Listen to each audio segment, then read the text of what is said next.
தென்னாடுடைய சிவனே போற்றி, எந்நாட்டவர்க்கும் இறைவா போற்றி. திருவும் கல்வியும் சீரும் தழைக்கவும், கருணை பூக்கவும், தீமையை காய்க்கவும், பருவமாய் நமது உள்ளம் பழுக்கவும், பெருகும் ஆழத்து பிள்ளையை பேணுவாம். எத்திசையும் வானவர்கள் தொழ நின்றானை, ஏறூர்ந்த பெம்மானை எம்மான் என்று பத்தனாய் பணிந்து அடியேன் தன்னை பன்னால் பாமாலை பாடப் பயில்வித்தானை, முத்தினை எண்மணியை மாணிக்கத்தை முளைத்து எழுந்த செம்பவளக் கொழுந்தொப்பானை, சித்தனையன் திருமுதுகுன்றொழையான் தன்னை தீவினையேன் அறியாதே திகைத்தவாறே. பண்டறியாமை பிடித்து விட்டேனை விடாது பற்றி கொண்டு குணவழி விட்டு திருத்தி, என் கோதகற்றி புண்டரிகப்பதம் தந்தாய்க்கு என்னால் ஒரு போகம் உண்டோ, தண்டமிழ்கோ முத்தி முத்தி பஞ்சாக்கர சற்குருவே. எல்லாம் வல்ல சிவபரம்பொருளின் திருவருளையும் திருக்கயிலாய பரம்பரை திருவாவடுதுறை ஆதீனம் 24ஆம் பட்டம் குருமகா சன்னிதானம் அவர்களின் குருவருளையும் முதற்கண் மனமொழி மெய்களால் வணங்குகின்றேன்.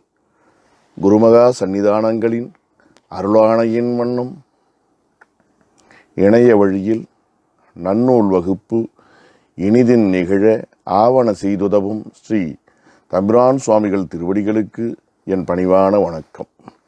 சைவ சித்தாந்த இயக்குனரையா அவர்களுக்கும் ஆதீன புலவரையா அவர்களுக்கும் பேராசிரியர்கள் மற்றும் அமைப்பாளர் பெருமக்களுக்கும் அடியேனுக்கு தமிழ் கற்பித்த ஆசிரிய சான்றோர்களுக்கும் சைவ அன்பர்களுக்கும் தமிழ் ஆர்வலர்களுக்கும் மாணவ செல்வங்களுக்கும் என் பணிவான வணக்கத்தை உரித்தாக்குகின்றேன்.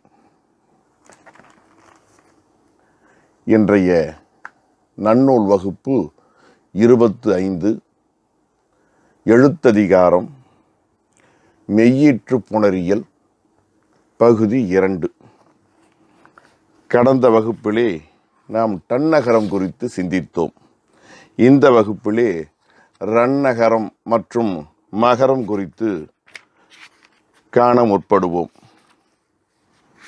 ரன்னகரம் பற்றி பேச வருகிற பொழுது டன்னகரம் ரன்னகரம் இரண்டையும் சேர்த்தே சில செய்திகளை தெரிவித்தார். பிறகு ரன்னகரத்துக்கான சிறப்பு விதிகளை சொல்லத் தொடங்குகின்றார் பவனந்தியார். நகான் கிளைப்பெயர் இயல்பும் அகான் அடைவும் ஆகும் வேற்றுமை பொருட்கே. வேற்றுமை பொருள் புணர்ச்சியிலே நகான் கிளைப்பெயர் நகர மெய்யை ஈற்றிலே கொண்டிருக்கக்கூடிய சாதி பெயர். அது எது? எயின் என்கிற பெயர். எயினர் என்று சொல்வார்கள் அல்லவா, வேட்டுவ சாதி. நகான் கிளைப்பெயர் இயல்பும் எந்த விதமான கூடுதல் மாற்றமும் இன்றி இயல்பாக அமைவதும் உண்டு. சில நேரங்களிலே அகான் அடைவுமாகும் அகரச்சாரியை பெற்று வருவதும் உண்டு. வேற்றுமை பொருட்கே வேற்றுமை புணர்ச்சியிலே இவ்வாறு அமையும். பார்க்கலாம். பொதுவாக நகர ஈற்று சொல்லானது வல்லினம் வருகிற பொழுது வேற்றுமை புணர்ச்சியிலே நகரம் ரகரமாக திரியும் என்று சொல்லுவது வழக்கம். நன வல்லினம் வர டரவும் என்று முன்பு சொல்லப்பட்ட அந்த விதியை இங்கே மாற்றுகிறார். ஆகையினாலே இது எய்தியது விளக்கல். அகரச்சாரியை அது பெறும் என்று சொல்லுவது பிரிது விதி வகுத்தல். சாதியும் குழுவும் அகிரிணையாதலின் வேறு எடுத்து ஓதினார் என்பார் மயிலைநாதர். ஆக நகர ஈற்றுள் ஒன்றிற்கு எய்தியது விளக்கல், விலக்கி எய்தாதது எய்துவித்தல் என்பதாக இந்த நூற்பாவினுடைய அமைப்பு குறித்து சுட்டுவார். கிளைப்பெயர் என்பது வகுப்பு பெயர் என்பார் கா நமச்சிவாய முதலியார். ஆக இந்த பான் உமன் அமன் என்று சொல்வதைப் போல இது சொல்நிலையிலே அகிர்ணையாக இருந்தாலும் கூட ஆகுபெயராலே இது உயர்தனை பொருளை உணர்த்துவது என்பதையும் நாம் உணர வேண்டும். அப்போதுதான் அந்த சொல்லுக்கான பொருளை நம்மால் நுனித்து உணர முடியும். இங்கே வரக்கூடிய சொல்லாட்சி எயின் கூட்டல் குடி. என்ன சொல்றாரு? பொதுவா நகான் கிளைப்பெயர் வெற்றுமை பொருட்கு இயல்பும் அப்படியே வந்தாலும் வரலாம். எயின் குடி, எயின் கூட்டல் சேரி, எயின் சேரி, எயின் கூட்டல் தோட்டம், எயின் தோட்டம், எயின் கூட்டல் பாடி, எயின் பாடி என்று வருவதும் உண்டு. அகான் அடைவும் அகரச்சாரியை பெற்று வருவதும் உண்டு. அப்படி அகரச்சாரியம் வரும் பட்சத்திலே வருமொழி வல்லினமானது மிக்கு புணரும். எயின் கூட்டல் குடி, எயின் கூட்டல் ஆ சேர்த்து எழுதுனா எயின கூட்டல் குடி.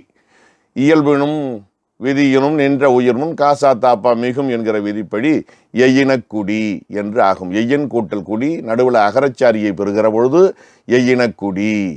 எயின் கூட்டல் சேரி சேர்ந்து வாழுமிடம், எயினச்சேரி. எயின் கூட்டல் தோட்டம், எயினத் தோட்டம்.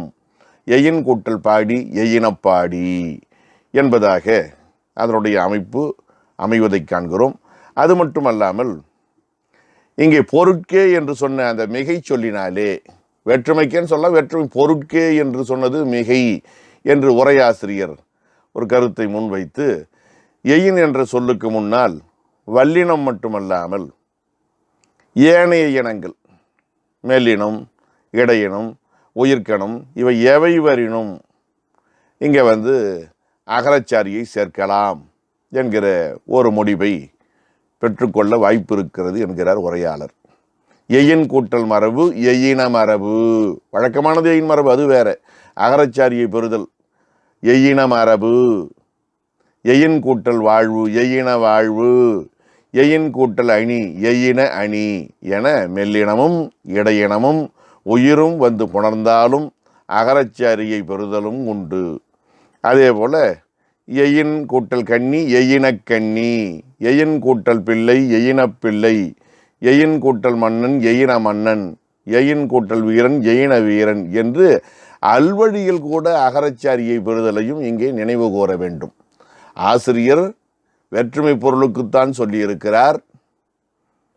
எயினரது குடி, எயினரது சேரி, எயினரது தோட்டம், எயினரது பாடி என்று பார்த்தோம். எயினரது மரபு, எயினரது வாழ்வு, எயினரது அணி, எயினரது வாழ்வு என்று பார்த்தோம். அது மட்டுமல்லாமல் இங்கே அல்வழியிலே எயினனாகிய மன்னன், எயினனாகிய வீரன், எயினனாகிய பிள்ளை, பிள்ளைனா இளையவன், எயின குடும்பத்தைச் சேர்ந்தவளாகிய கன்னி என்று இங்கே பண்புத்தொகை அடிப்படையிலே அமையக்கூடிய அந்த அல்வழியிலும் அகரச்சாரியை வரலாம் என்று உரையாளர் குறிப்பிடுவது மிக நுணுக்கமான ஒரு கருத்தாகும். அடுத்து நகர ஈற்றிலே சில சிறப்பு விதிகளை பார்க்கலாம். மீன் என்று ஒரு சொல் இருக்கிறது. அதற்கான சிறப்பு விதி, மீன் ஒடு பொறும் வேற்றுமை வழியே. மீன் என்கிற சொல் ரகரத்தொடு அது இன்னும் இற்றாக மாறும். எப்போ? பொறும். பொறும் என்ற சொல்லுக்கு பொருந்தும்னு சொல்லலாம். ஆனால் இந்த இடத்துல பொறுதல்னா போரிடுதல் மாதிரியான ஒரு பொருண்மையிலே வருகிறது. மேலோட்டமாக பார்த்தால் புணர்தல். ஆனால் இங்கே பொறும் என்று சொல்வது விகற்பித்து வருதல் ஆகிய தன்மையை குறிக்கிறது. ரகரமையோடு இது விகற்பித்து வரும். அதாவது நகர ஒற்றாக வருவதும் உண்டு, இயல்பாக வருவதும் உண்டு. அது தனக்குரிய வல்லினமாக மாறி தன் இன ஒற்றாகிய வல்லினமாக மாறி வருவதும் உண்டு. ஆக விகற்பித்தல் என்கிற நிலை இங்கே சொல்லப்படுகிறது. வேற்றுமை புணர்ச்சியிலே, வேற்றுமை வழியேன்னு கொடுத்துருக்காரு பாருங்க. வேற்றுமை புணர்ச்சியிலே நிலைமொழியீட்டில் இருக்கக்கூடிய நகரமை பொது விதிப்படி ரகரமையாக திரியும். அது மட்டுமல்லாமல் திரியாமல் இயல்பாக புணர்வதும் உண்டு. அதான் பொறும்னு சொன்னார். ரவ்வோடு பொறும் என்ற சொல்லுக்கு ரகரமாக ஆவதும் உண்டு, ஆகாமையும் உண்டு. அதான் விகற்பித்தல், திரிந்தும் திரியாமலும் வருதல். மீன் கூட்டல் கண், மீர்கண் என்றும் எழுதலாம், மீன்கண் என்றும் எழுதலாம். மீன் கூட்டல் செவி, மீர்ச்செவி, மீன் செவி. மீன் கூட்டல் தலை, மீற்றலை, மீன் தலை. மீன் கூட்டல் புறம், மீட்புறம் மீன்புறம் என்று இது வரக்கூடிய ஒரு நிலையை பார்க்கிறோம். வேற்றுமையில் விகற்பித்து புணரும் என்று கூறிய அதனாலே அல்வழியிலே இயல்பாக புணரும் என்க. அல்வழியில் எப்படி வரும்? மீன் சென்றது. இப்போ முன்ன சொன்னதெல்லாம் மீனினது கண், மீனினது செவி, மீனினது தலை, மீனினது புறம் எல்லாம் 6ஆம் வேற்றுமை தொகை. அதெல்லாம் வேற்றுமை பொருள் புணர்ச்சி. இங்கே வருவது மீன் சென்றது எழுவாய்த்தொடர், மீன் பெரிது எழுவாய்த்தொடர். இங்கெல்லாம் இயல்பாக புணரும் என்க. இது மீன் என்பதற்கான சிறப்பு விதியாக அமைகின்றது. அடுத்த நிலையிலே தேன். தேன் என்னும் மொழிக்கு சிறப்பு விதி. தேன் என்கிற சொல்ல எடுத்துக்கிட்டோம்னா இது பலவிதமான கூறுகளை தன்னிடத்திலே கொண்டது. தேன்னா இனிமைன்னு சொல்லலாம், மதுன்னு சொல்லலாம், பலவிதமான பொருட்கள் அமைந்திருக்கக்கூடிய தன்மையை பார்க்கிறோம். இந்த மீன் என்பதற்கு நம்முடைய சங்கர நமச்சிவாயர் அவர்கள் நுணுக்கமான ஒரு செய்தியை சொல்றாங்க. ரகர ஈராதல் இக்காலத்து பயின்று வராததோடு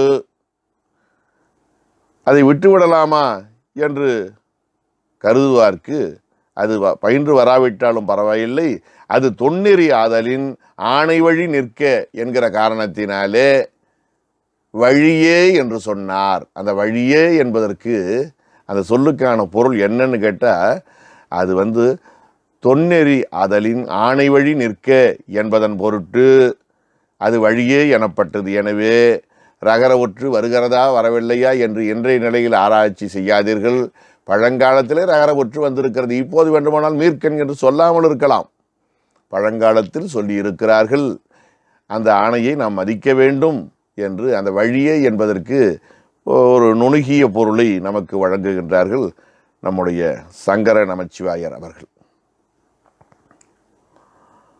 அடுத்தது தேன். இங்க என்ன சொல்றாங்க? தேன்மொழி மெய்வரின் இயல்பும் மென்மை மேவின் இறுதி அழிவும் வழிவரின் ஈறு போய் வழி மெலி மிகழுமாம் இருவழி. ஒரு செய்தி தெரிந்து இருவழி. அல்வழி புணர்ச்சியாக இருந்தாலும் சரி, வேற்றுமை புணர்ச்சியாக இருந்தாலும் சரி, 2 வழிகளிலும் தேன்மொழி, தேன் என்கிற அந்த சொல்லு இருக்கிறதே அது மெய்வரின் இயல்பும். 3ஆ பிரிச்சுக்குவோம். இதை எந்த மெய்யின்னு அவர் சொல்லலை. ஆகையினாலே வன்கணம் மென்கணம் இடைக்கணம் எவை வந்தாலும் இயல்பாக வருவதுண்டு. இது 2க்கும் பொருந்தும். அல்வழிக்கும் பொருந்தும், வேற்றுமைக்கும் பொருந்தும். சான்றாக தேன் கடிது, தேன் கூட்டல் கடிது, தேன் கடிது, தேன் சிறிது, தேன் தீது, தேன் பெரிது என்று எழுதுகிற பொழுது எழுவாய் தொடராக எந்த மாற்றமும் இல்லாமல் இயல்பாக இருக்கிறது. அதுவே மெல்லினம் வருமானால் தேன் ஞான்றது, தேன் மாண்டது. மாண்டதுன்னா மாட்சிமைப்பட்டது, ஞான்றதுன்னா கீழே வழிந்தது, சாய்த்து கொண்டது, ஏதோ ஒரு பொருளை வச்சுக்கலாம். தேன் யாது, தேன் வலிது இடையினம் வருகிற பொழுதும் வருகிறது. இதே போல வேற்றுமையிலும் தேன் கூட்டல் கடுமை, தேனினது கடுமை, தேனினது சிறுமை, தேன் சிறுமை, தேன் தீமை, தேன் பெருமை என்று வல்லினம் வருகிற பொழுது இயல்பாக வருகிறது. தேன் ஞாட்சி, தேன் மாட்சி மெல்லினம் வருகிற பொழுதும் இயல்பாக அமைகின்றது. தேன் யாப்பு, தேனுடைய பொருத்தம்னு அர்த்தம். தேன் வலிமை அங்கே இடையினம் வருகிற பொழுதும் இயல்பாக அமைகிறது. ஆக ஒரு செய்தி சிறப்பான உதாரணமாக நமக்கு புரிந்துவிட்டது. தேன்மொழி மெய்வரின் இயல்பும். சில மெய்கள் வருகிற பொழுது சில சூழ்நிலைகளில் இயல்பாக இருக்கிறது. பெரும்பாலும் இந்த எழுவாய் தொடரிலும் இந்த ஆறன் தொகையிலும் இருக்கிறதுன்னு தெரியுது. சரி, மென்மை மேவின் சில மெல்லின மெய்கள் வரும் இடத்து இறுதி அழிவும். இறுதி அழிகிறது. இறுதி அழுதுனா நகர ஒற்று மறைகிறது. ஏன் அது மறையுது? சில இடங்கள்ல மறையக்கூடிய சூழ்நிலை மெல்லினத்துக்கு மட்டும் சொல்றாரு பாருங்க. தேன் கூட்டல் ஞான்றது, அல்வழி வேற்றுமை 2க்கும் பொருந்தும். ஞான்றது, தேன் நீண்டது, தேன் மாண்டது என்று வருகிற பொழுது இன் இல்லாமல் தே ஞான்றது, தே நீண்டது, தே மாண்டது என்றும் பிரிக்கலாம். ஒருவேளை தே மாண்டது என்கிற சொல்லை கொடுத்து அதற்கு சில இதை எப்படி பிரிப்பது என்று கீழே அ, ஆ, இ, ஈ என்று 4 விதமான வாய்ப்புகளை நமக்கு தருவார்கள் என்று சொன்னால் அதிலே வெவ்வேறு சொற்கள் இருக்கும் பட்சத்தில் தேன் கூட்டல் மாண்டது என்று இருக்கிறது. தேன் மாண்டது என்று மேலே எழுதியிருக்கிறது. தேன் கூட்டல் மாண்டது என்று ஒரு சொல் இருக்குமானால் அங்கே இன் எல்லையே என்று நாம் நினைக்கக்கூடாது. அந்த நகரம் மறைந்திருக்கிறது என்பதாக இந்த புணர்ச்சி விதியை புரிந்து கொண்டு நாம் அந்த விடையை தேர்ந்தெடுக்க வேண்டும். இதெல்லாம் நுணுக்கமாக கேட்கிற கேள்விகள்.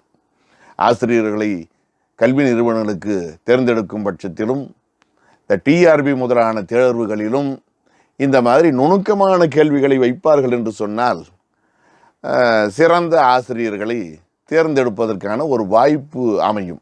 அந்த அளவுக்கு இலக்கணத்திலே பயிற்சி பெற வேண்டும். அந்த மாதிரி தேன் நெறி, தேன் நெறி, தேன் முறி சேர்த்து எழுதும்போது தேநெறி, தே நெறி, தே நெறி, தே முறி என்று வரும். அந்த நகர ஒற்று மறைந்து வரும். நெறின்னா வேற ஒன்றும் கிடையாது. அது வளைந்திருப்பது, நெறிந்திருப்பது, முறிந்திருப்பது, அதனுடைய வளைவுத்தன்மை, அவ்வளவுதான். சரி, அடுத்தது மென்மை மேவின் இறுதி அழிவும். வலிவரின் வல்லினம் வரும் பட்சத்தில் ஈறு போய் சில நேரங்களில் நகர ஒற்று கெட்டு வலியோ மெலியோ மிகழுமாம், அங்க விகற்பமாக வருவதும் உண்டு. வலி மெலி மிகழுமாம். கடந்த ரொம்ப பொறும் என்று சொன்னார். சில இடங்களில் விகற்பம்னு சொல்லுவார், சில இடத்துல வலி மெலி மிகல்னு சொல்லுவார். வலி மிகலும் உண்டு, மெலி மிகலும் உண்டு. அப்போ எப்படி சொல்லலாம்?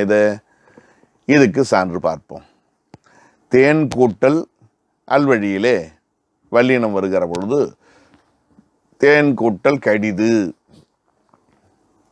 தேக்கடிது, இன்னும் மறைஞ்சிடுது, ஈக்கு வருது, தேக்கடிது. அப்போ தேக்கடிதை எப்படி பிரிக்கணும்? தேன் கூட்டல் கடிதுன்னு பிரிக்கணும். தேங்கடிது நாம் என்ன பண்ணுவோம் வழக்கமாக? தேம் கூட்டல் கடிது மகர ஒற்றிட்டு பிரிப்போம். அது சரிதான். ஒருவேளை நகர ஒற்று தான் அதில் நமக்கு வாய்ப்பாக கொடுக்கப்பட்டிருக்கிறது. மகர ஒற்று இல்லை என்று சொன்னாலும் நகர ஒற்றும் இவ்வாறு இங்காக மாறும் அல்லது இக்காக மாறும் என்பதை நாம் புரிந்து கொள்ள வேண்டும். தேன் கூட்டல் கடிது தேக்கடிது என்றும் வரலாம், தேங்கடிது என்றும் வரலாம். இவ்வாறே தேச்சிறிது தேஞ்சிறிது, தேத்தீது தேந்தீது இப்படி வருவதற்கான வாய்ப்பு இருக்கிறது. அதே மாதிரி வேற்றுமையிலே தேன் கூட்டல் குடம், தேக்குடம் தேங்குடம், தேச்சாடி தேஞ்சாடி, தேத்தாழி தேந்தாழி, தேம்பானை தேப்பானை, ரெண்டு வரலாம். தேப்பானையும் வரலாம், தேம்பானையும் வரலாம்.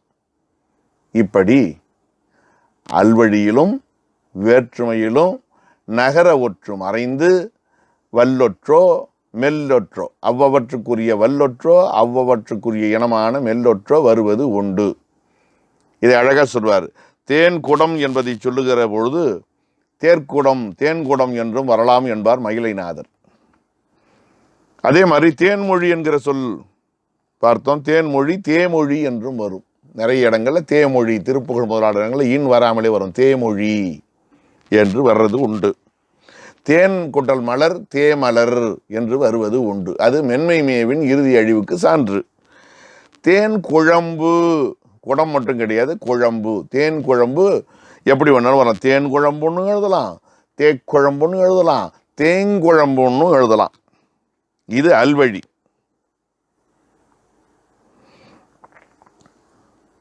இனிதாகிய குழம்பு, தேனுன்னா இனிமைன்னு ஒரு அர்த்தம் இருக்குது இல்லைங்களா, அதை வச்சு சொல்லலாம் பண்பு தொகையா. தேன் மலர் சேர்த்து எழுதும் போது தேன் மலரும் வரலாம். தேன் குடம், மன்னிக்க, தேன் குடம், தேன் குடம்னு எழுதலாம், தேக்குடம்னு எழுதலாம், தேங்குடம்னு எழுதலாம். அது தேனை உடைய குடம். இந்த இடத்துல வேற்றுமை தொகை ஆகியனாலே இருவழியும் வல்லினத்தின் முன் இயல்பாகவும் ஈறுகட்டு வல்லினம் மிக்கும் மெல்லினம் மிக்கும் புணரக்கூடிய ஒரு நிலையெல்லாம் நம்மால் இங்கு அறிந்து கொள்ள முடிகிறது. தேன் என்னும் சொல் ஆக வல்லினம் வந்தால் ஒரு விதமாகுது, மெல்லினம் வந்தால் ஒரு விதமாகுது. அப்போ நியதிப்படி புணர்வது இடையினம் வந்தால் மட்டுமே என்று புரிந்து கொள்க என்கிறார் உரையாளர் ஆ. முத்துத்தம்பி அவர்கள். முத்துத்தம்பி பிள்ளை அவர்கள் சொல்லுகிற பொழுது இடையினம் வரும்போது மட்டும் இயல்பாக இருக்குன்றதை தெரிஞ்சுக்குங்க அப்படிங்கிறார். குறில் அணைவு இல்லா நனக்கல் வந்த நகரம் திரிந்துழி நன்னும் கேடேன்னு ஒரு நூற்பா நம்ம படிச்சிருக்கிறோம். அதனால் அந்த நகரம் ஒழிந்த மற்றதுக்கு உதாரணம் கொள்க என்று அந்த மெல்லினம் எழுதுகிற பொழுது ஞான்றது மாண்டது மட்டும் எழுதுவோம். நீண்டது நீட்சி என்பவற்றை எழுத வேண்டாம். ஏனென்றால் நகரம் ஒழிந்த மெய்களை கொள்க அந்த விதிப்படி என்று உரையாளர்கள் நினைவுபடுத்துகின்றார்கள். அதே மாதிரி மாதவ சிவஞான யோகிகள் ஒரு கருத்தை சொல்லுவாங்க. தேன் என்பது பல பொருள் ஒரு சொல் ஆகியனாலே தேன்கமழ் சோலை தேங்கமழ் சோலை என்றெல்லாம் வரக்கூடிய விகற்பங்களை நாம் ஏற்று அதனுடைய சூழ்நிலையை புரிந்து அடக்கி கொள்ள வேண்டும். தேங்கமழ் என்றால் தேன்கமழ்னு அர்த்தம். அப்போ எங்கள் சில சொல்லாட்சிகள் வருவதை நமக்கு அடையாளப்படுத்துகின்றார்கள். ஆக தேனுக்கு 3 விதி இருக்குது, மீனுக்கு 2 விதி, தேனுக்கு 3 விதி. சுருக்கமாக சொல்லணும்னா தேன் 3 விதமான கூறுகள். எந்த மெய் வந்தாலும் இயல்பாக இருப்பது ஒன்று, அது அல்வழியாகட்டும் வேற்றுமையாகட்டும். மென்மை வருகிற பொழுது நகர ஒற்று கெடுதல், அது அல்வழியாகட்டும் வேற்றுமையாகட்டும். சில வல்லினங்கள் வருகிற பொழுது அந்த நகர ஒற்று கெட்டு வலிமைகள் அல்லது மெலிமைகள், இது அல்வழி வேற்றுமை இரண்டிற்கும் பொருந்தும். ஒரு நெருக்கடியான சூழ்நிலை தான். இதை நாம் அந்தந்த சொல்லினுடைய தன்மைக்கு ஏற்ற மாதிரி புரிந்து கொள்ள வேண்டும். சில இலக்கண குறிப்புகளை அவற்றோடு பொருத்தி சிந்திக்கிற பொழுது தெளிவு கிடைக்கும். பார்க்கலாம். அடுத்தது எகின் என்று ஒரு சொல். எகின் என்றால் அது பல பொருள் ஒரு சொல். இவர் என்ன சொல்றாரு? மரங்கள் எகின் மொழி இயல்பும் அகரம் மறுவ வழி மெலி மிகலும் ஆகும். 2 விதிகளை முன்வைக்கிறார். மரம் அல்லாத எகின் மொழி. எகின் என்ற சொல் எகினும்னு சில இடத்துல சொல்லுவாங்க. எகின் என்று சொன்னால் புளிய மரம், அழிஞ்சில் மரம், செம்மரம் இவற்றையெல்லாம் குறிக்கும் என்று அகராதி குறிப்பிடுகின்றது. அந்த மரத்தை இங்கே சொல்லவில்லை. இங்கே சொல்லப்படுவது அன்னப்பறவை. பெரும்பாலும் உரையாசிரியர் எழுதுவது அன்னப்பறவை. பறவையும் குறிக்கும், விலங்கை கூட குறிக்கும். நாய், நீர்நாய், கவரிமா முதலிய விலங்குகளையும் அது குறிக்கும் என்பதை மறக்கக்கூடாது. அப்போ மரமல் எகின்மொழி என்று பார்க்கிற பொழுது மரமல்லாத அன்னப்பறவை மட்டும் கிடையாது, விலங்குக்கும் இது பொருந்துன்னு வச்சுக்கலாம், ஒன்றும் தவறு இல்லை. இயல்பும் பொதுவாக இயல்பாக வரும். சில இடங்களில் அகரம் மறுவ அகரச்சாரியை பெற்று வலிமிகுதலும் வெளிமிகுதலும் உண்டு. 2 தன்மை. இயல்பாக வருவது ஒரு தன்மை, அகரத்தோடு பொருந்தி வலியோ மெலியோ மிகுதல் ஒரு தன்மை. வலிமெலி மிகுதல் எப்போ வரும்? வல்லினம் வரும்போது வரும். மீதி வரும்போது அகரம் மட்டும் மறுவும் என்பது சொல்லாமலே பெறப்படுகின்றது. பார்ப்போம். அல்வழியில் இயல்பாக அமையக்கூடிய நிலையை பாருங்க.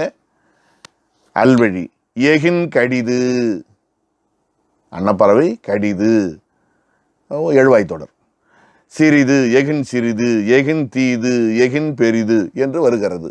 அங்கே தீது ரீ என்று மாறும்லாம் சொல்லக்கூடாது. அது இயல்பாக அமையக்கூடிய அந்த இதுதானே ஒழி, அதில் மாற்றம்னு சொல்கிறதுக்கு எதுவும் இல்லை. அந்த மாதிரி வேற்றுமை புணர்ச்சியாக இருந்தால் எகின் கால், எகின் சிறகு, எகின் தலை, எகின் புறம். அன்னப்பறவையுடைய காலையும் சிறகையும் தலையையும் முதுகையும், புறம்னா முதுகு குறிக்கிறதுன்னு பார்க்குறோம். அகரச்சாரியை பற்றி வலியோ மெலியோ மிகுதல் என்று பார்க்கிற பொழுது வேற்றுமையில் பாருங்க, அல்வழியில் பார்ப்போம்.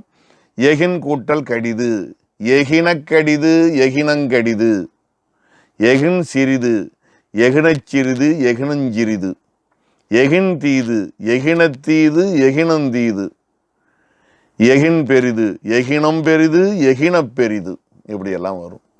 இதுவே வேற்றுமை புணர்ச்சியாக இருந்தால் எகின் கால், எகினக்கால், எகினங்கால், எகின் சிறகு, எகினச்சிறகு, எகினஞ்சிறகு, எகின் தலை, எகினத்தலை, எகினந்தலை, எகின் புறம், எகினப்புறம், எகினம்புறம் என்று வரும்.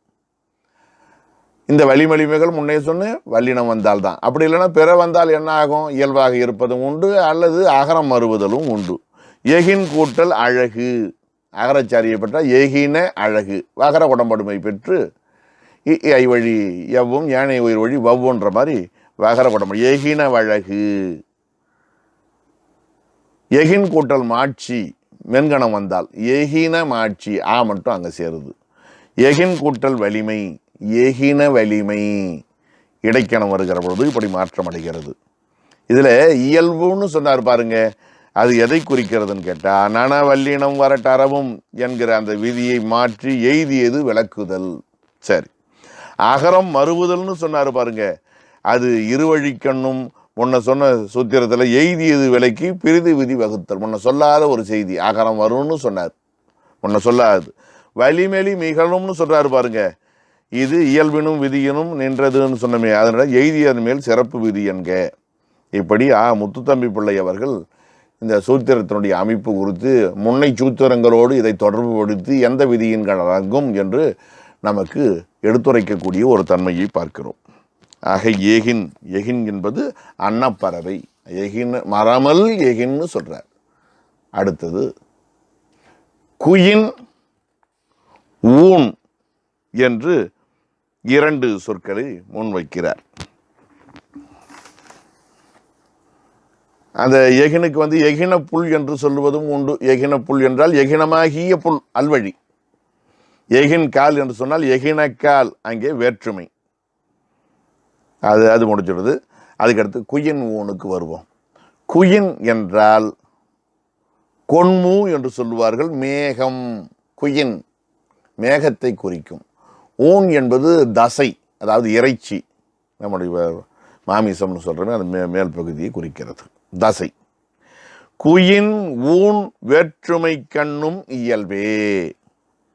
குயின் என்னும் பெயரும் ஊன் என்னும் பெயரும் அல்வழியில் மட்டுமல்லாமல் வேற்றுமை புணர்ச்சியிலும் இயல்பாகவே அமையும். இது முன்ன மாதிரி இது இன்னும் இற்று ஆகிறதெல்லாம் கிடையாது. நன வல்லினம் வரட்டறவும் அப்படிங்கிற விதியெல்லாம் இதன்கிட்ட கிடையாது. இது ரெண்டும் இயல்பானது. குயின் கூட்டல் கடிது, குயின் கடிது, சிறிது, தீது, பெரிது அல்வழியில். அது மாதிரி வேற்றுமையில் குயின் கடுமை, சிறுமை, தீமை, பெருமை இயல்பாக அமையும். அதே மாதிரி ஊன் கடிது, சிறிது, தீது, பெரிது இயல்பாக அமையும். ஊன் கடிது, ஊன் சிறிது, ஊன் தீது, ஊன் பெரிது. அதே மாதிரி வேற்றுமையாக இருந்தால் ஊனினது சிறுமை, ஊன் சிறுமை, ஊன் கடுமை, ஊன் பெருமை, ஊன் தீமை என்பதாக அது அமையும். வேற்றுமையெல்லாம் ஆறன் தொகை, அல்வழியெல்லாம் எழுவாய்த்தொடர். அந்த நடையை புரிஞ்சுக்கிட்டு இலக்கண குறிப்பை புரிஞ்சுக்கிட்டு படித்தா எளிமையாக மனசில் பதியும். அதற்காகத்தான் அந்த இலக்கண குறிப்பை அவ்வப்போது உடன் சொல்லிக்கொண்டே வருவது, வேறொன்றும் இல்லை. அதுக்கு அடுத்தது மின், பின், பண், கண் அப்படின்னு 4 சொற்களை பார்க்க போகிறோம். இவற்றை குறில் ஒற்று சொற்கள் என்று சொல்வதும் உண்டு. குறிலை அடுத்து வருகிற காரணத்தினாலே குறில் ஒற்று சொற்கள் என்றும் இவை கூறப்பெறும். மின், பின், பண், கண்.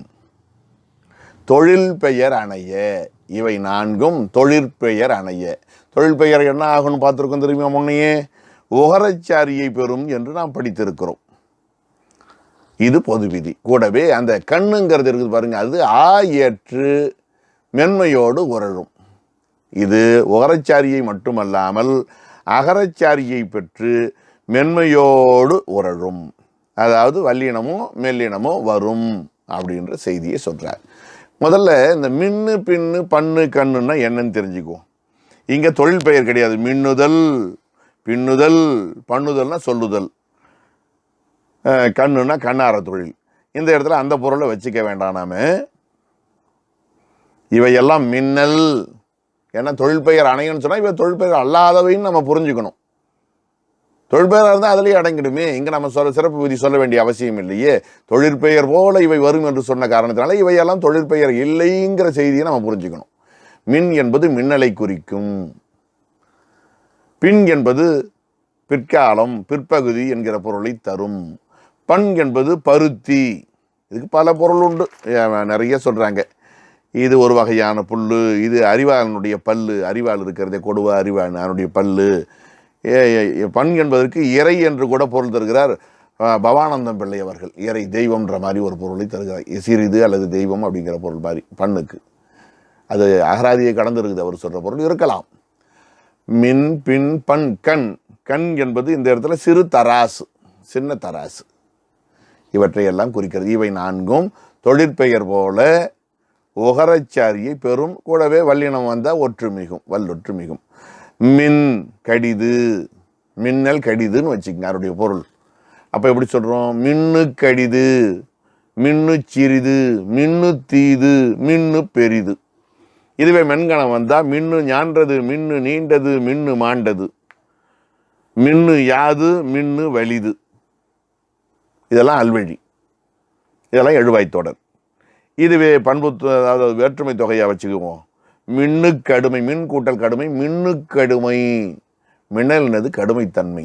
அப்போ அந்த இடத்துல ஆரன் தொகையாக வருகிறது. மின்னு கடுமை, மின்னு சிறுமை, மின்னு தீமை, மின்னு பெருமை. ஒற்றுமிகிறத பாருங்க. அப்புறம் மென்கணம் வந்தால் மின்னு ஞாட்சி, மின்னு நீட்சி, மின்னு மாட்சி. இடைக்கணம் வந்தால் மின்னு யாப்பு, மின்னு வலிமை. இதே மாதிரி மின்னலுக்கு சொன்னதையே பின், பின்னு கடிது, பின்னு சிறிது, பின்னு கடுமை, பின்னு சிறுமை. அது மாதிரி பண்ணு கடிது, பண்ணு சிறிது, பண்ணு கடுமை, பண்ணு சிறுமை. கண்ணு கடிது, கண்ணு சிறிது, கண்ணு கடுமை, கண்ணு சிறுமை என்று அல்வழி வேற்றுமையில் எல்லாத்தோடும் சேர்த்து கூட்டினோம்னா எல்லாம் ஓரைச்சாரியை பெறுவது தெளிவாகிறது. வன்கணம் வரும்பொழுது மட்டும் வல்லொற்று மிகுகிறது அப்படிங்கிறது அந்த முதல் வரிக்கான முதலடிக்கான செய்தி. இதில் கண் என்கிற சொல் இருக்குது பாருங்க. சிறு தட்டு, அது சிறு தராசு. அதுவும் கிட்டத்தட்ட அது கண்ணார தொழில் தான். கண்ணுனாலே கண்ணார தொழிலை தான் குறிக்கிறது. அதனுடைய தன்மை எப்படி வரும்? அகரச்சாரியை பற்றி வன்கணமோ மென்கணமோ மிகுண்டார். அல்வழியில் பாருங்களேன். கண் கூட்டல் கடிது, கண்ணக்கடிது. கண் கூட்டல் தட்டு, கண் கூட்டல் கடிது, கண்ணக்கடிது அல்லது கண்ணங்கடிது. அடேப்பா, கண்ணம் கடிதுன்னு சொல்லிட்டு பிரித்து எழுத சொன்னால் எப்படி எழுதணும்? கண் கூட்டல் கடிது என்று எழுதினாலும் சரி.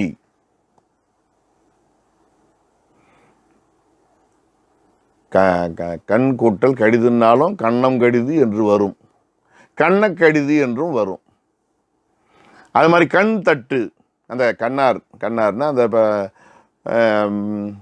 பஞ்சலோகம் முதலான உலோகங்களை கொண்டு சிறு பாத்திரங்கள் அல்லது நகைகளை செய்பவர்கள், பொன் செய் கொள்ளர் வகை. அப்போ கண் தட்டு, கண்ணத்தட்டு, கண்ணந்தட்டு என்று வரக்கூடிய ஒரு தன்மையை பார்க்கிறோம். இதுவே வேற்றுமையாக இருக்கிற பொழுது கண் தூக்கு, கண்ணத்தூக்கு, கண்ணந்தூக்கு. கண் கடுமை, கண்ணக்கடுமை, கண்ணங்கடுமை என்று வேற்றுமை.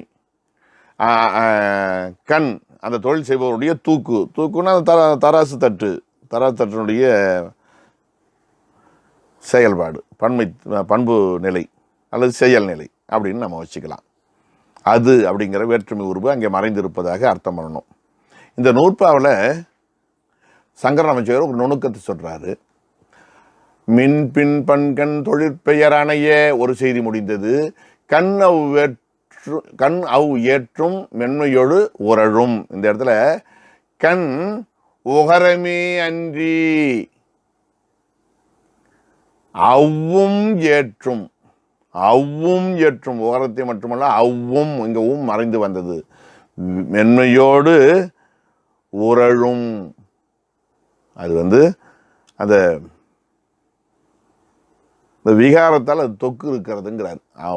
என்று வர வேண்டியது விகாரத்தால் அவ் ஏற்றும், அவ்வும் ஏற்று. இதை கொண்டு போய் எப்படி நம்ம இது பண்ணணும்? மென்மையோடும் உரழும் என்பதாக சேர்க்கணும்னு நமக்கு விளக்கம் சொல்லுகிறார். ஆக மின் பின் பண்கண் நான்கும் உகரச்சாரியை பெறும். கண் உகரம் மட்டுமல்லாமல் அகரச்சாரியையும் பெறும் என்கிற செய்தி இவற்றால் தெளிவாகின்றது. அடுத்த நூற்பா. குறில் ஒற்று இடச்சொற்கள் தன்மை முன்னிலை படர்க்கை என்பன இடம். குறில் ஒற்று இவை எப்படி வருமொழியோடு புணருகின்றன அப்படிங்கிற செய்தியை முன்வைப்பதாக இந்த நூற்பா அமைகின்றது. தன் என் என்பவற்று ஈற்று நா வன்மையோடு உரழும். அது என்ன செய்யும்? தன் என் என்று இருக்கிறதே, இது ரெண்டும் தான் யான் அப்படிங்கிறது தான் தன் என்னு வந்திருக்கு. அவை வன்மையோடு உரழும். தன் கூட்டல் பகை, இன்னும் வரலாம் இற்றும் வரலாம், இதுவும் உரட்சி தான். தன் பகை தற்பகை, என் கூட்டல் பகை, எற்பகை என் பகை, ரெண்டும் வரலாம், உரட்சி. அவ்வளோதான் சுருக்கமா. தன் பகை என் பகை என்று வச்சுக்கிட்டிங்கன்னா தற்பகை தன்பகை, எற்பகை என் பகை, ரெண்டு நிலையும் வரும். நகர ஈறு வன்மையோடு உரழும். தனக்கு இனமாக ரகர ஒற்றாக அது வருவதும் உண்டு. சரி, நின் ஈறு இன்னொன்று, நீ என்பது நின் முன்னிலை, அது என்ன ஆகும்? இயல்பாம் உறவே, அது இயல்பாக அமையும். நின் கூட்டல் பகை நிற்பகை.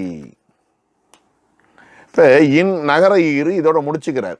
அதனால் இந்த உறவேங்கிற சொல்ல வச்சுக்கிட்டு என்ன பண்ணுறாங்க உரையாசிரியர்கள், என்னென்னலாம் இதில் விடுபட்டு போனதோ அதெல்லாம் சேர்த்துக்குவோன்னு ஒரு முடிவுக்கு வராங்க. உறவே என்ற மிகையினாலே மின் பின் முதலியவை மின்கடிது மின்கடுமை என்று இயல்பாக உகரச்சாரியை பெறாமலும் திரியாமலும் இயல்பாக புணதலும் கொள்கை. இந்த நூற்பாவில் வர சொல்லுக்கு கடந்த நூற்பாவுக்கு ஒரு விளக்கம் கொடுக்குறாங்க பாருங்க. இதுதான் உரையாசிரியருடைய திறமை. நின் என்பதன் திரிவாகிய உன் என்பதும் இயல்பாக புணரும். உன் கூட்டல் பகை உன் பகை, உற்பகைன்னு வராது. அதையும் இதில் அமைச்சிக்குங்க.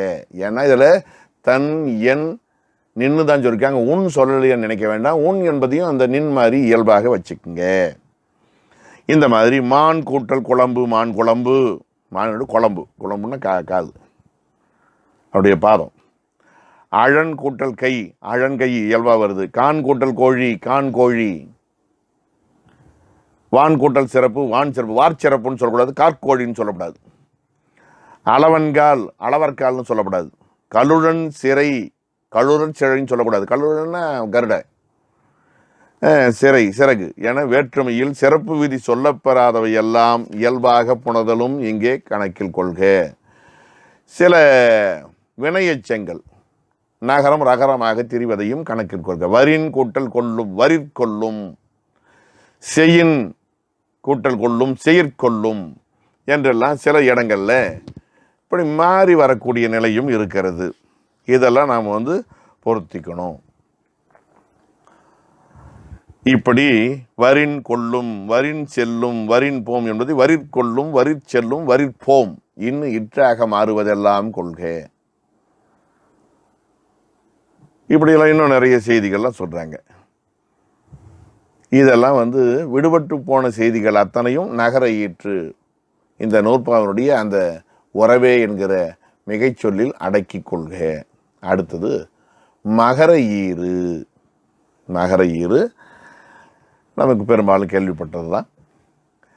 அது என்ன ஆகும்? மவ்வீறு ஒற்றடிந்து உயிர் ஈறு ஒப்பவும். அந்த மகர ஈறு பெரும்பாலும் கெட்டுடுமா. கெட்டுட்டா அதுக்கு முன்னால் இருக்கிற சொல் பெரும்பாலும் உயிரீராகத்தான் இருக்கும். அது உயிரீரை போல நிற்கும்.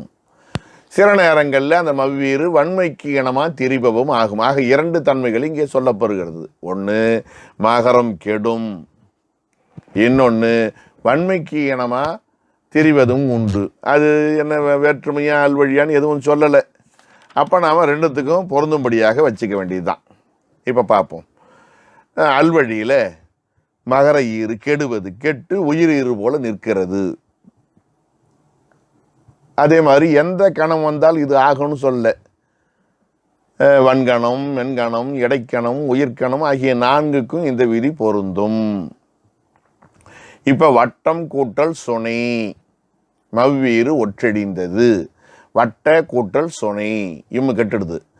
இயல்பினும் விதியினும் நின்ற உயிர் முன் காசா தாப்பா மிகும். அந்த மாதிரி வட்டச்சுனை, அது என்னாச்சு? வட்டச்சுனை. வட்டம் கூட்டல் கல் இம்மு கெட்டது, இக்கு மிகுந்து வட்டக்கல். வட்டம் கூட்டல் தாழி, வட்டத்தாழி. வட்டம் கூட்டல் பானை, வட்டப்பானை. சரிதானா? இதெல்லாம் அல்வழியிலே வரக்கூடிய ஒரு நிலை பார்க்கிறோம். வட்டமாகிய அப்படியே எல்லாத்தையும் சேர்த்துக்கலாம். இதுவே வேற்றுமையாக இருந்தால் மரம் கூட்டல் கோடு இம்மு கெட்டது, மரக்கோடு. மரம் செதில், மரச்செதில். மரம் கூட்டல் தோல், மரத்தோல். மரம் கூட்டல் பூ, மரப்பூ. அங்கே என்ன ஆகுது? மரத்தது கோடு, மரத்தது செதில், மரத்தது தோல், மரத்தது பூ. ஆறன் தொகை. அங்கே எல்லாத்துலேயும் வலி மிகுவதை பார்க்கிறோம். மகரம் கெட்டு வலி மிகுகிறது. சரி, மெல்லினம் வந்தால் என்ன ஆகும்? வட்டம் ஞான்றது, இம்மு கெட்டு போயிடுது. அப்படி நிற்குது. வட்ட ஞான்றது, வட்ட நீண்டது, வட்ட மாண்டது சொல்லலாம். நகரம் இருக்கணும்னு அவசியம் கிடையாது, இல்லாமல் போக வழி இருக்குது. ஏன்னா மவ்வீறு ஒற்று அழிந்து, அங்கே வந்து மெல்லின ஒற்று மிக போகிறதில்லை. வட்டம் ஞான்றது, வட்டம் நீண்டது, வட்டம் மாண்டது இவையெல்லாம் அல்வழி எழுவாய் தொடர்கள். மெல்லினம் வந்தால் இந்த நிலைமை. இடையினம் வந்தாலும் அப்படி தான். வட்ட கூட்டல் வட்டம் கூட்டல் வாரி, வட்ட வாரி. இதுவே வேற்றுமையாக இருந்தாலும் மரம் கூட்டல் ஞான், மரஞான் இம்மு கெட்டு போச்சு. மரம் கூட்டல் நூல், மரநூல், மரத்தது நூல் அல்லது மரத்துக்குரிய நூல், மரத்துக்குரிய ஞான். மரம் கூட்டல் யாழ், மரத்தால் ஆகிய யாழ், மரயாழ். மரம் கூட்டல் வட்டு, மரவட்டு. ஆகிய மென்கணமோ இடைக்கணமோ வருகிற பொழுது மகர ஒற்று நீங்கி இயல்பாக புணரக்கூடிய தன்மையை பார்க்கிறோம். இதுவே உயிர்கணம் வரும் பட்சத்தில் அல்வழியில் நாங்கள் வட்டம் கூட்டல் ஆடி இம்மு கெட்டு வட்ட வாடின்னு வரும். வகர உடம்படுமை பெற்று வட்டம் கூட்டல் அடி, வட்ட வடி. இம்மு கெடும், அடி இருக்கும், இங்கே டா இருக்குது, அங்கே ஆ இருக்குது. நிலைமொழி இதுலேயும் அகரம் இருக்குது, வழிமொழி முதல்லையும் அகரம் இருக்கிறது. அங்கே ஐ வழி அவ்வும் ஏனை உயிர் வழி வவ்வும் அந்த விதிப்படி வகர உடம்படுமை பெற்று அப்படி மாறுகிறது. அதே மாதிரி வேற்றுமையாக இருந்தால் மரம் கூட்டல் அடி, மரத்தது அடின்னு அர்த்தம். அங்கே என்னாகும்? மரவடி இம்மு கெட்டது, இவ்வு வந்தது. மரம் கூட்டல் இலை, மரவிலை. மரம் கூட்டல் ஆட்டம், மரவாட்டம். நல்லா கவனிக்கணும். மரவாட்டத்தை மரம் கூட்டல் ஆட்டம் என்றும் பிரிக்கலாம். மரம் கூட்டல் வாட்டம்னு பிரிக்கலாமோ? சரி, இல்லை வராது. அங்கே தான் இம்மு மறைஞ்சிடும்னு பார்த்தோம் இல்லைங்களா? அது வராது. சரி, இப்போ ஒரு அடிக்கு மட்டும் விளக்கம் பார்த்துருக்கோம். மவ்வீறு ஒற்றழிந்து உயிரீறு ஒப்பவும். அதுக்கடுத்தது வன்மைக்கு இனமா திரிபவும் ஆகும். வன்மைக்கு இனமா திரிகிறது பாருங்க. அல்வழியில் மரம் கூட்டல் குறிது, மரங்குரிது.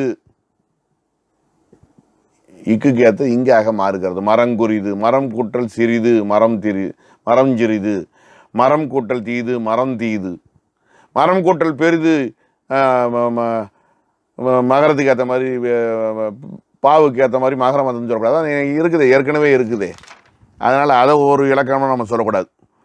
திரிபவும் என்ற உண்மையால் பகரம் வரும் வழி தெரியாது என கொள்கை என்கிறார் மயிலைநாதர்.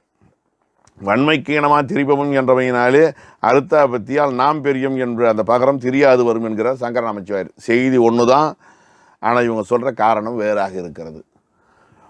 ஒருத்தர் திரிபவம் ஆகும்னு சொல்லக்கூடியது ஒரு காரணமாக இருக்கிறது. இன்னொரு வன்மைக்கு இனமாக திரிதல் என்ன ஒரு வார்த்தையை சேர்த்து சொல்கிறதும் உண்டு. எப்படியா இருந்தாலும் சரி, பகரத்துக்கு இனமான மகரம் திரிந்ததுன்னு சொல்ல வேண்டியதில்லை. அந்த மகரம் அப்படியே இருக்கிறத நம்ம அர்த்தம் வச்சுக்கலாம். ஆக மரங்குரிது, மரஞ்சிறிது, மரந்தீது இவையெல்லாம் எழுவாய் தொடர்களாக அமையக்கூடிய நிலையை பார்க்கிறோம். இது மட்டும் கிடையாது. கொல்லும் கூட்டல் கொற்றன், கொல்லுங்கொற்றன் அல்லது செல்லும் கொற்றன், செல்லுஞ்சாத்தன், செல்லுந்தேவன் என்று அங்கேயும் வந்து இனமாய் தெரியக்கூடிய ஒரு தன்மையை பார்க்குறோம். எது செல்லும் வந்து பெயரைச்ச தொடர்னு வச்சுக்கலாமா? அங்கே அப்படி வருது. எழுவாய் தொடர்லையும் இப்படி வருது. இதுவே வந்து பார்த்தோம்னா சில இடங்களில் தம் கூட்டல் கை, தங்கை. தம் கூட்டல் செவி, தஞ்செவி. தம் கூட்டல் தலை, தந்தலை. அங்கே பாருங்கள், அதை வேற்றுமைக்கன் என்ன ஆகுது?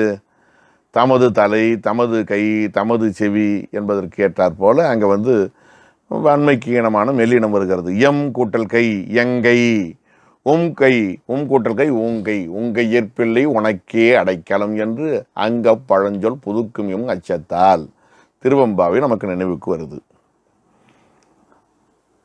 ஆகையினால இந்த சொற்களை எல்லாம் இப்படி தெளிவாக நாம் வகைப்படுத்தி புரிந்து கொள்ள வேண்டும். முடிந்தால் அவற்றுக்கு வந்து ஏதாவது இலக்கண குறிப்பு நிலையில் இதெல்லாம் ஞாபகம் வைக்க முடியுமான்னு பார்க்கலாம். அதாவது மகரம் உயிரோ இடையோ வலியோ வருகிற பொழுது வேற்றுமையிலே கெடுகிறது. சரி, அல்வழியிலே பண்புத்தொகை ஓமத்தொகை ஆகியவற்றில் மட்டும் மகரம் கெடுகிறது என்று சில சான்றுகளை நமக்கு முன்வைக்கிறார்கள். அது பொருந்தோன்னா ஏற்றுக்கலாம். இது முத்துத்தம்பி பிள்ளை அவர்கள் இதிலிருந்து ஏதாவது ஒன்று வருவிச்சு மாணவர்கள் ஞாபகம் வைத்துக் கொள்வதற்கு ஏற்றாற் போல எங்கே வருது எங்கே வரலை, ஏன் மாறுது ஏன் மாறலை என்று அவர்கள் ஏமாறக்கூடாது என்பதற்காக வகைதொகைப்படுத்தி சில செய்திகளை முன்வைக்கிறார். பண்புத்தொகை ஓமத்தொகை ஆகியவற்றிலே அல்வழியிலே அந்த மகரம் கெடுகிறது என்கிறார். சரிதான்,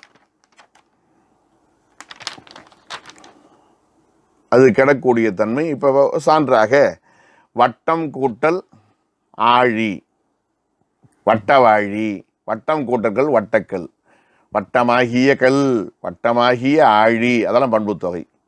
பவளம் கூட்டல் வாய், பவளவாய். கமலம் கூட்டல் கண், கமலக்கண், பவளம் போன்ற வாய், கமலம் போன்ற கண். அங்கே பார்த்தீங்கன்னா ஓமத்தொகையெல்லாம் என்ன ஆகுது, மகரம் மறைந்திருக்கிறது. ஒரு நல்ல குறிப்பு. பிறவற்றிலே வன்மைக்கு இனமாக தெரிகிறது. பிறவற்றில்னா நாம் கூட்டல் கடியம், நாங்கடியம், அல்வழியில் நாங்கடியம், அது எழுவாய்த்தொடர், நாம் கடியம். உண்ணும் கூட்டல் சோறு, உண்ணுஞ்சோறு பெயரட்சத்தில் திரிகிறத பார்த்தோம். உண்டனம் கூட்டல் சிறியேம், உண்டனஞ்சிறியேம் வினைமுற்று தொடர்னு பார்க்குறோம். போதனும் கூட்டல் தேவனும், போதனும் தேவனும் இந்த மாறுது. அது என்ன சொல்லலாம், எண்ணுமை தொடர்னு சொல்லலாம். இப்படியெல்லாம் அல்வழியில் திரிகிறத பார்க்குறோம். வேற்றுமையில் கூட பார்த்தீங்கன்னா சிறியம் கூட்டல் கை, சிறியங்கை வினையாளனையும் பெயர். நம் கூட்டல் கை தனிக்குறளை சார்ந்து வரக்கூடிய மகரம் இப்படி கெடுவது உண்டு. தொல்காப்பியர் என்ன சொல்லுவார், மகரம் கெடுது பாருங்க, அது வேற்றுமைக்கு மட்டும் உரியது. இந்த மெல்லெழுத்தாக மாறுவது இருக்கிறது, அது அல்வழிக்கு மட்டும் உரியதுன்னு சொல்லுவார். முதல் செய்தி வேற்றுமைக்கு உரியது, ரெண்டாவது செய்தி அல்வழிக்கு உரியதுன்னு சொல்லுவார். ஆனால் பவனந்தியார் என்ன பண்ணுறாரு, இது எல்லாத்தையும் தொகுத்து தீர சிந்தித்து பார்க்கிற பொழுது ரெண்டுத்துக்கும் ரெண்டும் பொருந்தது. மவ்வியரு கெடுதலும் மென்மையாக தெரிதலும் வறுமொழிக்கு ஏற்ற மெல்லிடமாக மாறுறதும் அல்வழியிலும் இருக்குது வேற்றுமையிலையும் இருக்குதுங்கிற ஒரு புது வழி அமைப்பை கொண்டு வருகிறார். தொல்காப்பியர் என்ன சொல்வார், மகர இறுதி வேற்றுமையாயின் துவரை கெட்டு வல்லெழுத்து மிகுமே. வேற்றுமையில தான் மகர இறுதி கெடுனாரு, இங்கே அல்வழியிலையும் கெடுறதை பார்க்குறோம்.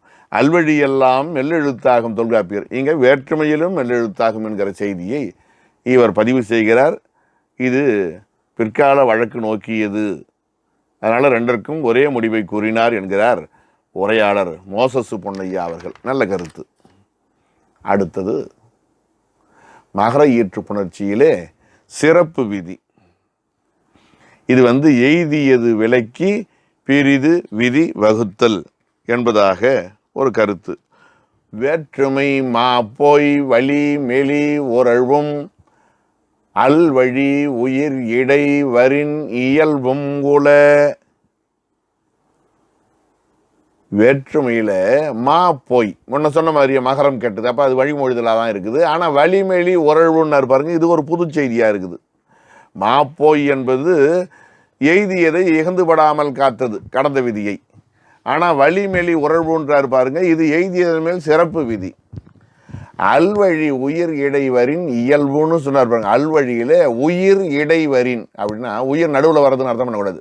உயிர்க்கணமோ இடைக்கணமோ வரின்னு அர்த்தம் வச்சுக்கணும். உயிர் இடை வரின்னா உயிர்க்கணமும் இடைக்கணமும், உயிரும் இடையும். உயிர் என்பது உயிர்க்கணத்துக்கு ஆகுபெயர், இடை என்பது இடைக்கணத்துக்கு ஆகுபெயர். அங்கே உம்மைத்தொகை அமைந்திருப்பதா வச்சுக்கோங்க. உயிர் இடை வரின் இயல்பும் உல. இயல்பு முளன்னு எழுதுனா அந்த ஓசை கெடுதுன்னு சொல்லிட்டு இயல்பும் உல, ஒரு விரித்தல் விகாரம் மாதிரி அங்கே ஏற்படுத்திக்கிட்டாங்க, வேற ஒன்றும் இல்லை. இது மேலை சூத்திரத்தில் எய்தியது விளக்கல். அந்த அல்வழி செய்தி எய்தியது விளக்கலாக இருக்கிறது. இங்கே என்ன சொல்கிறாங்க பாருங்க, வலி மெலி மிகழ். வேற்றுமையில் மா போய் வலியோ மெலியோ மிகழ்தல். குளம் கூட்டல் கரை இயல்பாக வராது. இம்மு கெட்டு போச்சு, ஆ மட்டும் இருக்குது. குளக்கரை அல்லது குளங்கரை. சரிதானே? வேற்றுமைக்கு மா போய் குளம்ன்றதுல மகர ஒற்று போய் கரைக்கு ஏற்ற மாதிரி இக்கோ இங்கோ வருகிறது. வலி மெலி மிகுதல். குளக்கரை குளங்கரை. ஆனால் இன்னைக்கு சொல்லும்போது குளத்தங்கரைன்னு சொல்கிறோம். அது வேற அத்துச்சாரியை பற்றி வருது. மகான் புள்ளி முன் அத்தியச்சாரின்னு அதுக்கு வேற ஒரு வடிவத்தை பார்க்குறோம். சரி, அது இருக்கட்டும். அல்வழியில வேற்றுமை மாப்போய் வழிவெளி உறழும் அல்வழி உயிர் இடைவரின். உயிர்கணமோ இடைக்கணமோ வரின். உயிர்கணம் வந்தால் என்ன ஆகுது? இயல்பு. பாருங்க, மரம் கெடுன்னு சொன்னார் இல்லையா கடந்த முறை, இப்ப கெடாதுங்கிறாரு. மரம் கூட்டல் அழகிது. மரம் அழகிது. இம்மு கெடலையே. அங்க மரம் அழகானது.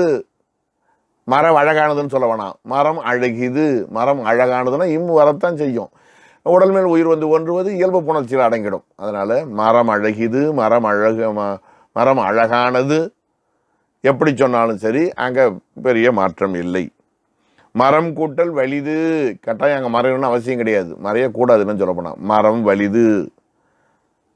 அரசனும் கூட்டல் அமைச்சனும் அங்கே மறையுமா? இயல்பாக தான் இருக்கும்.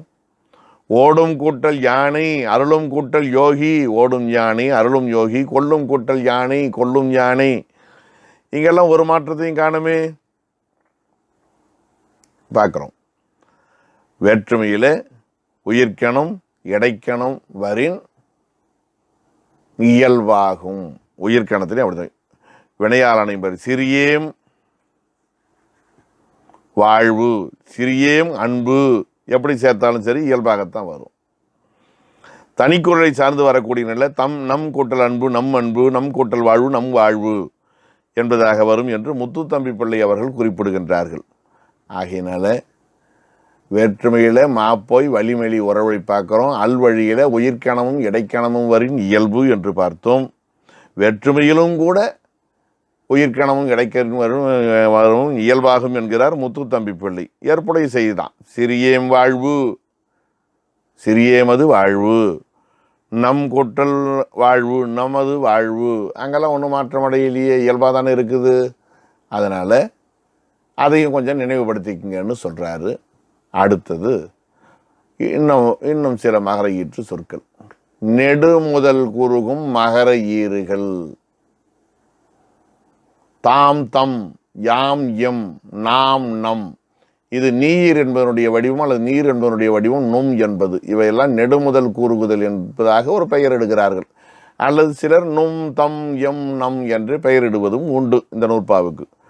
இது மவ்வீறு ஒற்றழிந்து உயிரீறு ஒப்பன்றதை மாற்றி எய்தியது விலைக்கு பிரிது விதி வகுப்பதாக இருக்கிறது. சுருக்கமான செய்தி தான். 4 சொற்கள் இருக்கிறது. நும் தம் எம் நம். நும்முன்னா உங்களுடைய, தம்முன்னா தங்களுடைய, எம்முன்னா எங்களுடைய, நம்முன்னா நம்முடைய. ஈராம்மா இவற்றின் இந்த 4லும் இறுதியிலே வரக்கூடிய மகர ஒற்றானது வரு ஞா நாவே. வருமொழியில் ஞகரம் வந்தால் இது ஞகரமாகும். இந்த மகரம் வருமொழியிலே தன்னகரம் வந்தால் இதுவும் நகரமாக மாறும். ஒன்றும் எளிய செய்தி தானே இது.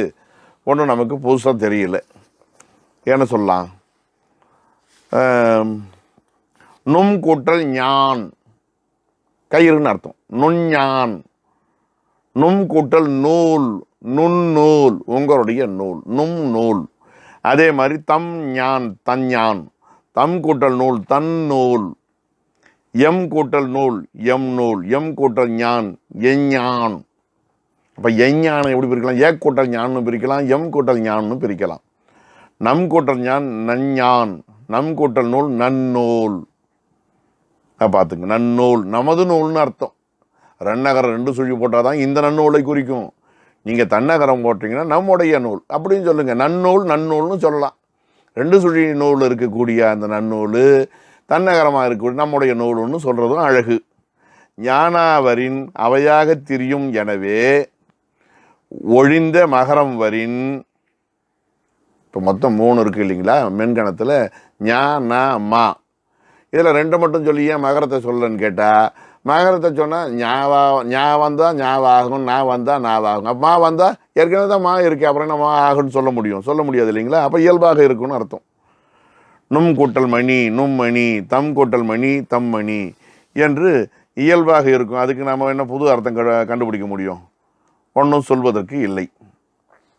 நும் கூட்டல் மகன், நும் மகன், தம் மகன், எம் மகன், நம் மகன் என்று இயல்பாகத்தான் இருக்கும். மணி, மகன் என்கிற வறுமொழி வருகிற பொழுது இயல்பாகத்தான் இருக்கும். அது இயல்பானது.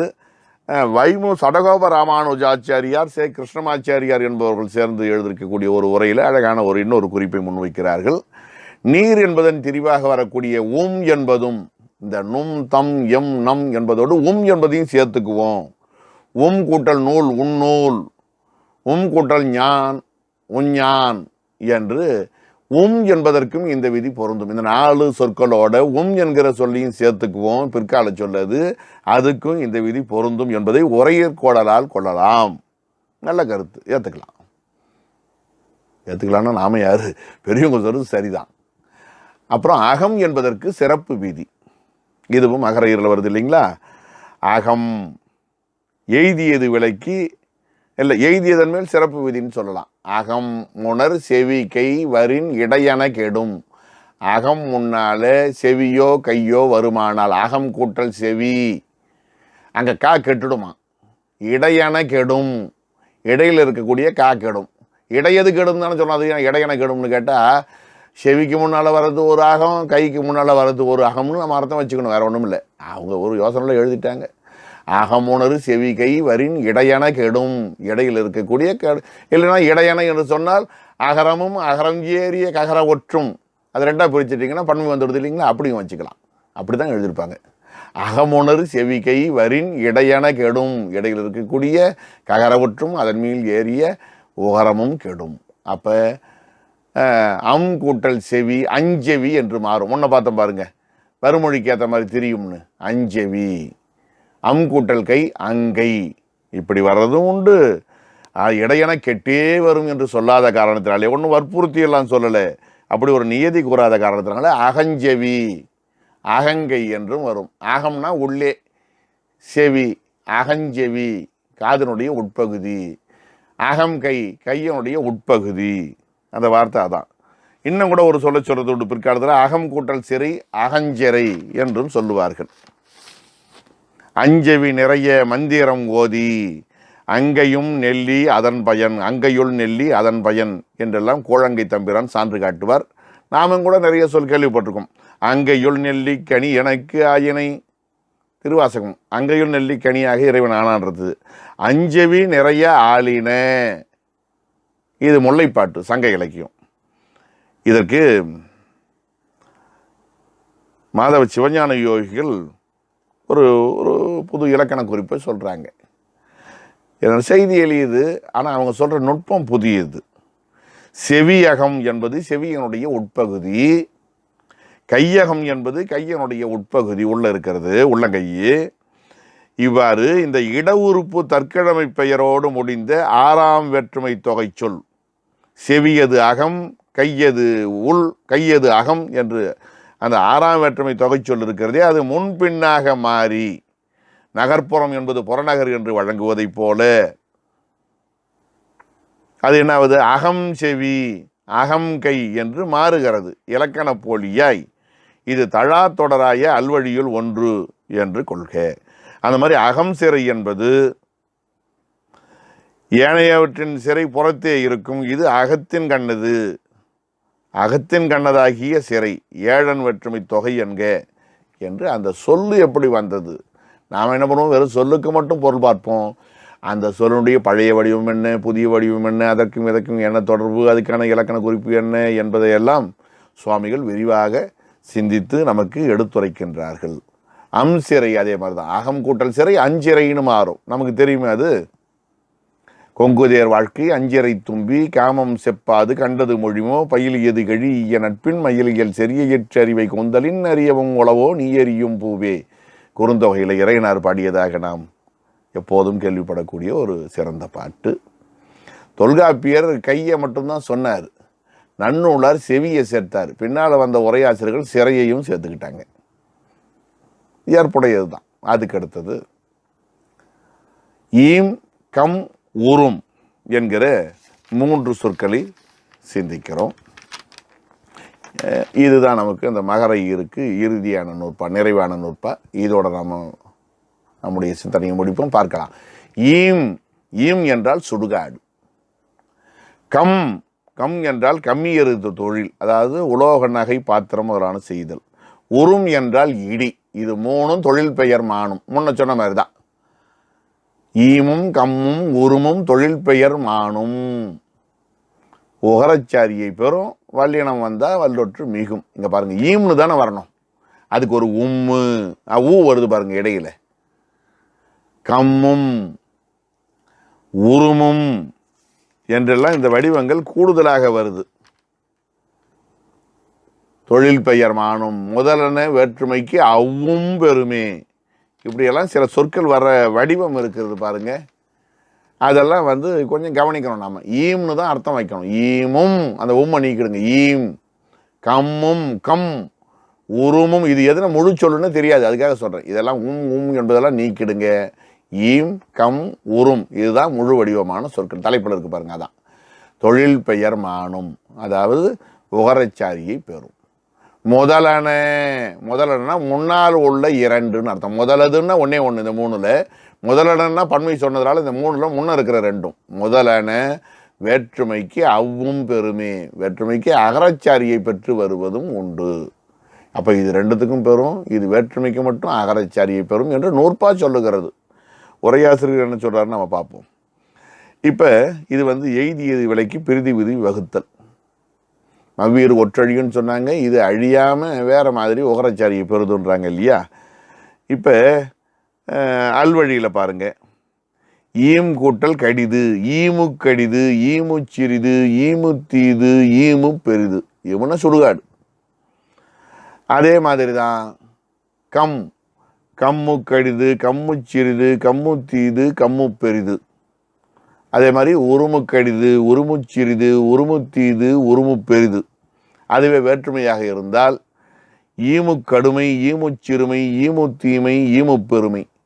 கம்மு சிறுமை, கம்மு தீமை, கம்மு பெருமை, கம்மு கடுமை, உருமு கடுமை, உருமு சிறுமை, உருமு தீமை, உருமு பெருமை. அப்படியே நாளையும் பொறுத்திக்கிறோம், வேற ஒன்றும் பண்ணல. இதுவே மென்கணமோ இடைக்கணமோ வரும் பட்சத்தில் அதே தான்.